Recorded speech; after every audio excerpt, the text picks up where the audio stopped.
Benjamin Boivin, le pape François a visité la ville de Marseille les 22 et 23 septembre dernier pour conclure les rencontres méditerranéennes. Ce voyage était centré sur la difficile question de l'accueil des migrants et ce seulement une semaine après plus que 10 000 migrants aient débarqué sur la minuscule île de Lampedusa en Italie.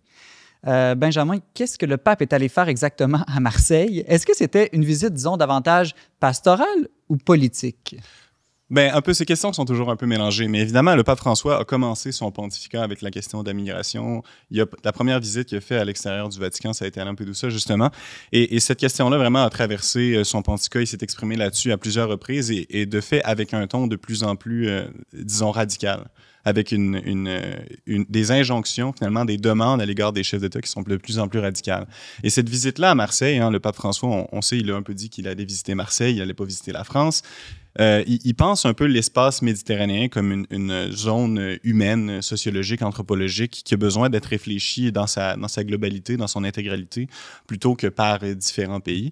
Et puis, à Marseille avaient lieu ces rencontres-là où le pape François voulait s'exprimer sur la question des migrations. Aussi, Marseille, c'est la seule ville de France aujourd'hui dont l'archevêque diocésain est un cardinal. Mm-hmm. C'est une ville, c'est un endroit en France où le pape François a décidé d'investir beaucoup d'énergie. Et puis, il est allé là, finalement, critiquer de façon assez radicale, en fait, la politique migratoire de plusieurs des grands pays de l'Union européenne qui, on pourrait dire, après tout, que la France, là, c'est pas le Japon, là, c'est pas un pays où on... Complètement fermé à l'immigration. Complètement fermé à l'immigration du tout. En fait, c'est l'un des pays les plus ouverts à l'immigration. Plus même que le Canada. Dans le monde, oui. Le Canada a une politique migratoire qui est très volontariste. Donc, on choisit des immigrants sur la base de critères économiques. Le nombre d'immigrants issus de la catégorie réfugiés est très limité. Puis, on les choisit parce qu'on choisit de les accepter parce qu'on le veut bien.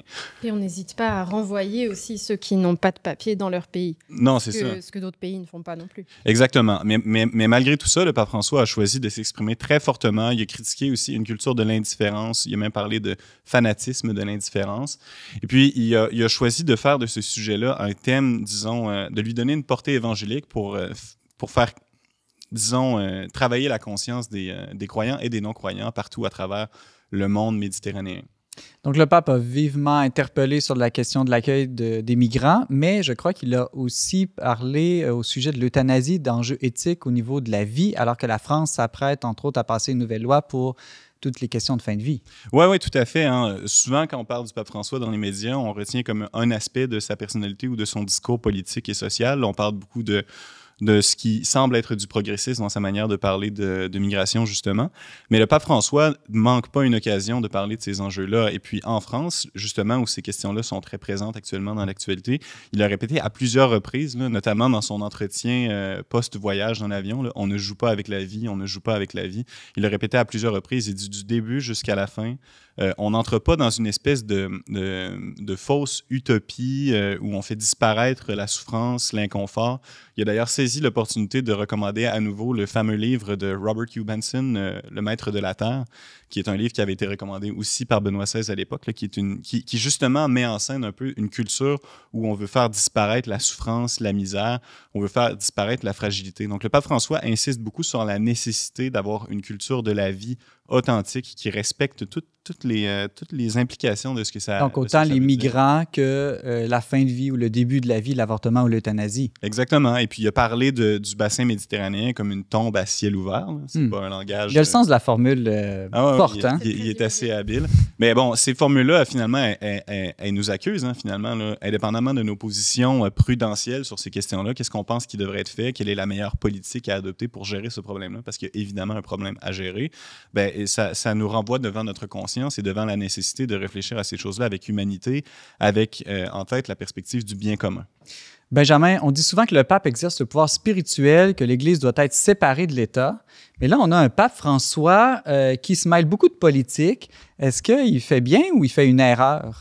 Oui, puis de façon intéressante, on a beaucoup entendu parler de cette vision-là du pontificat dans les temps de Jean-Paul II et de Benoît XVI. Lorsque ces papes-là se mettaient à parler de ce que devraient faire les politiciens dans les différentes sociétés, on disait c'est pas le rôle des papes de dire aux politiciens qu'est-ce qu'ils devraient faire. Le pape François, c'est une critique qu'on entend un peu moins là, pour différentes raisons. Là. Probablement que ses positions sont mieux acceptées ou une partie de ses positions sont mieux acceptées dans le monde médiatique. Mais quoi qu'il en soit, c'est dans la nature de l'office pétrinien, là, du rôle de pape et puis du rôle d'évêque en général, de pasteur, que de chercher à guider l'ensemble de la société vers le bien commun. C'est pas vrai que parce que le sacerdoce, là, parce que la vie religieuse, parce que la fonction de prêtre est différente de l'office du pouvoir civil, qu'il ne revient pas à l'Église de donner des indications qui ne sont pas seulement des recommandations. Là. La doctrine sociale de l'Église, ce n'est pas juste une liste de recommandations. Faites ce que vous voulez avec ça. Là. L'Église a un discours à tenir sur le bien commun et puis le pape François fait son travail de pape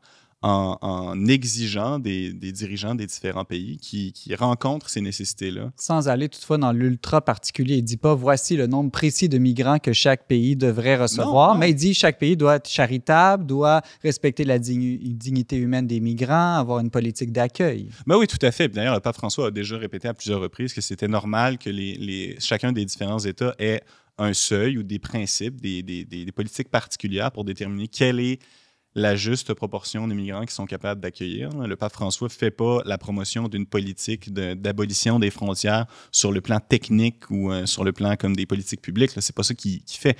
Il tient un discours qui a comme une qualité ou une saveur presque prophétique, là, en un certain sens. Là. Il ne se laisse pas enfermer dans des catégories politiques ou technocratiques parce qu'il sait que ce n'est pas son rôle. Je l'ai même déjà entendu dire qu'un pays ne devrait pas accueillir plus de migrants qu'il est capable de bien intégrer. Donc, il n'a pas non plus une politique le plus possible est toujours le mieux. Mais non, évidemment, parce qu'il ne s'agit pas de dissoudre la société d'accueil puis de la rendre incapable finalement de servir le bien des citoyens qui étaient là auparavant et de ceux qui arrivent. On parlait du lien avec la vie, c'est un peu le même principe aussi pour l'accueil de la vie dans une famille. C'est pas le plus d'enfants qui est le mieux. C'est ça, c'est autant que tu peux en éduquer et en prendre soin correctement. Mais je pense qu'un peu comme pour la migration, l'idée du pape François, c'est que souvent on a tendance à penser qu'on est capable d'en prendre moins que ce qu'on est véritablement capable. Exact. Ah, très intéressant. Alors, on pourrait peut-être prendre un petit peu plus de migrants, surtout ceux qui sont les plus souffrants. Dans le fond, c'est surtout une raison humanitaire que j'ai entendue dans les paroles du pape. Ouais, ça implique peut-être une question d'ascèse aussi et de changement de mode de vie aussi. Parce un que peu moins pour moi, pour en donner un peu plus aux autres. Mais Dieu sait que la migration, c'est vraiment lié à des enjeux écologiques. Aussi, également. Bien, merci beaucoup, Benjamin Boivin. Ça fait plaisir. Merci à toi.